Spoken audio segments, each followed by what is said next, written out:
The first batch of witnesses to appear before the Commission will those mainly dealing with the procurement of the plane, how the decision to buy the Euro-copter was arrived at, and whether all the T's were crossed and all the I's dotted in the process. The evidence I shall give before this Commission. The first to take the stand was the head of supply chain at the Ministry of Internal Security, Peter Njoroge, while he insisted that all procurement rules had been followed to the letter. He just couldn't convince the lawyers of the deceased and even members of the families of those who perished in the crash, who often would be taken by emotions. Nowhere do they say we want a safety record of any of these helicopters. Not only that, a 6-member team that had gone to inspect the plane in South Africa, including the pilot of the ill-fated chopper as it crashed, Nancy Gitwanja, was also found to have been at fault. You did not participate in any test flights in South Africa, did you? No, Your Honor.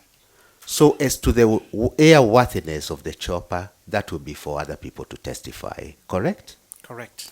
The procurement officers were also tasked to explain why they had restricted the tendering to only 2 helicopter manufacturers, Euro-copter and Bel Air. While in the tender documents there are 5 listed maintenance agents of Euro-copter and only 1 of Bell, none of the officers had visited even one of Euro-copter's maintenance facilities in the region. One of the reasons why you went for Euro-copter is because they have a local maintenance unit. It runs through all the letters.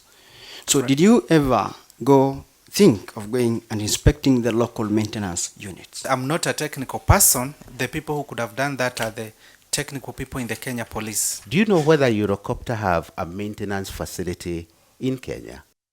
The officers insist that they had also opted for the Euro-copter because it was relatively cheaper, going for around 272 million shillings compared to Bell, which was 315 million shillings. The documents also indicate that the officers had found the Euro-copter was of better performance than the Bell. It was a gamble, however, because while the police owned several Bell choppers, it was the first Euro-copter to be purchased by an African government.